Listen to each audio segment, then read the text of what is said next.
with Crochet, and today I'm going to be sharing with you the steps that I take almost every time I come up with a crochet pattern.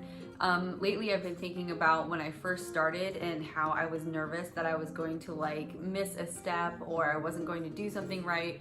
But I think when it comes to the process, sometimes when you begin something, it's nice to know steps that somebody else may take so you can try it out, and then you can switch it around to however it works for you, or maybe take away a step or add a step. These are just really basic things that I think about when I come up with a crochet pattern, and I thought maybe it would be helpful to share with you guys today. So let's get started.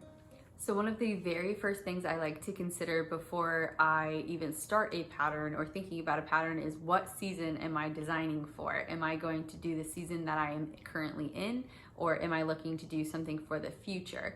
So this is something I didn't think about when I first started. I thought, well, I'm just going to design for whatever season I'm in now.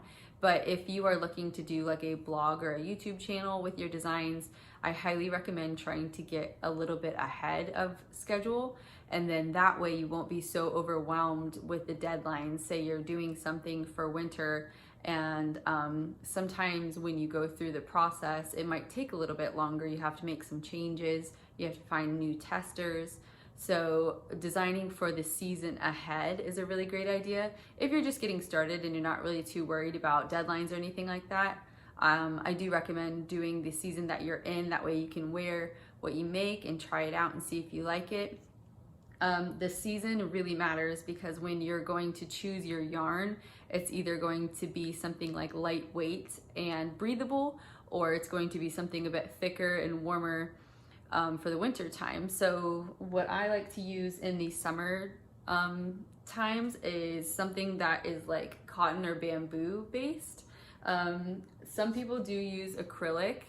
I guess depending on where you live. I'm in Florida, so acrylic isn't the best for the humidity. I think when you sweat, it actually makes it worse.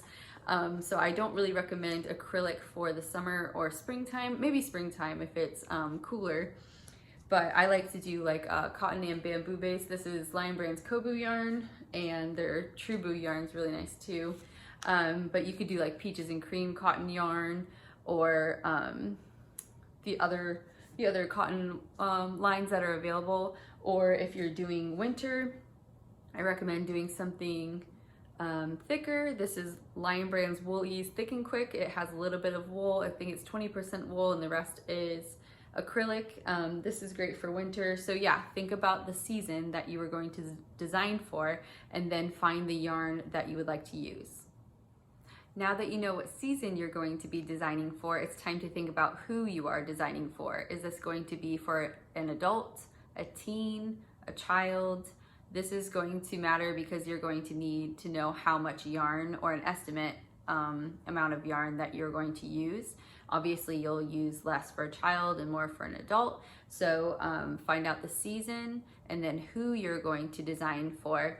And then after you figure out who, it's good to think about what. So are you going to do a garment? Are you going to do something like a bag?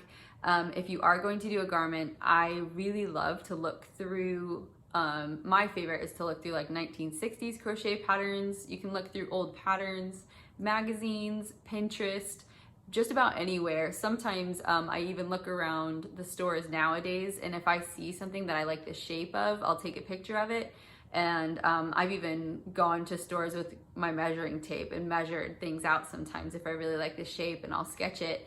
So after you figure out the season that you're designing for, so then you'll know what yarn you need to use, then you're going to figure out who you're designing for, and then what. Is it going to be a shrug? Is it going to be a shawl or a bag? And then that'll tell you how much estimated yarn you're going to need. I also wanted to mention, if you're doing a bag, a lot of people again use acrylic sometimes just because it's a really good go-to, but definitely try out different yarns too. This is Bernat Maker Home Decor yarn, and I think you can get it on yarnspirations.com and Amazon, so I'll put a link in my description box below. This is like one of my favorites. I highly recommend trying to use this for anything that you need like durable cotton for, or there's 100% cotton yarn. This is Lion Brand's Re-Up cotton yarn, which is I think really cool to use for bags as well. That's just a follow-up from the last one from the seasons.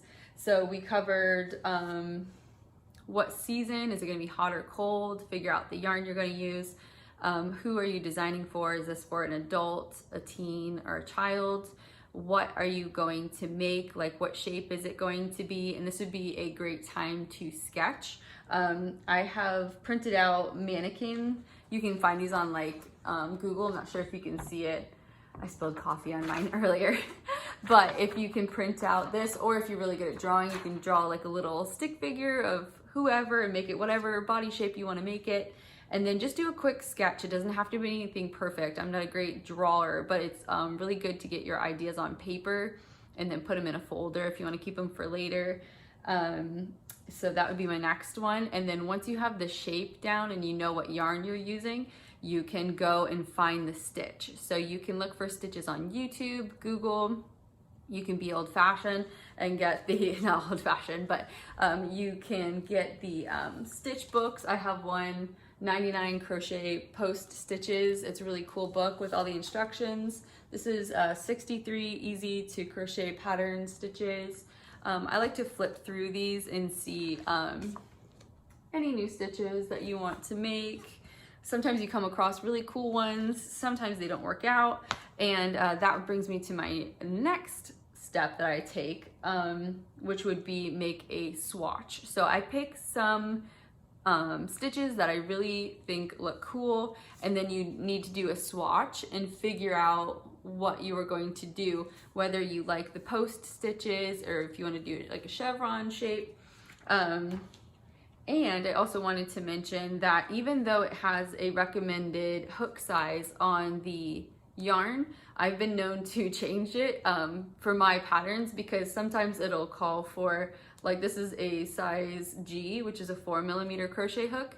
And I actually, especially for summertime and wintertime, or not winter, summer and spring, I like to use larger hooks because then it leaves wider gaps and then it makes it more breathable with whatever you're doing. I think I have this one. This is the Equinox Mobius shawl, and you can see that the chain in this is a lot bigger. So this is something you would do for spring or summer because it's more breathable. And then this is Lion Brand's Wool Ease Thick and Quick. And you can see that the holes are much smaller and it's the thicker weight yarn. So this will be a lot warmer compared to this one, which is super breathable. So after you make your swatch, you are going to want to obviously figure out the starting chain and all of that stuff. And when it comes to larger sizes, when I first started, I just kind of winged it and I wasn't really sure how to start going about larger sizes. But I started using Craft Yarn Council's size chart and dimensions, and then I would chain and do swatches for as large as each size I needed to do, and then I would ask people to test for me. You can go on Instagram. I think there's like tester groups on Facebook. I would usually ask people that I know fairly well, or you can do a tester call on your Instagram and you can ask people if they would like to help you test your pattern, and then in turn you can post the pictures that they make of your stuff and kind of promote their pages, and it's super helpful. It's a cool way to meet people too. I've met a lot of my really good crochet friends through there. So yeah, I hope this helps. Just to recap, so you're going to figure out what season you are going to design for. Is it going to be hot or cold? And then you're going to figure out the type of yarn you're going to use. Who are you designing for? Adult, teen, or kid? What are you making? Is this going to be a garment, something you can wear? Or is it going to be a bag, something you can use? Once you know the shape of your design, you can look into stitches. Do you need them to be really close together and warm, or do you want them further apart and breathable? And then once you have your stitch down, you can look into sizing. CraftYarnCouncil.com has really good size dimensions on there. And then once you have that down, you can find testers to help you out. So this is the process that I follow. It can get messy, you know, sometimes it doesn't work out exactly the way you thought it would, but just remember to have fun. And I think once you get too serious with it, that's when you lose, that's when I lose my creativity and my passion for it. So keep it fun, keep it lighthearted, don't put too much pressure on yourself. And if you need help, you know, reach out to other crocheters and designers, and I'm sure we all love to talk to each other about that kind of stuff. So if you have any questions, leave them in the comments box below. I'd be more than happy to answer any questions you might have, and happy crocheting!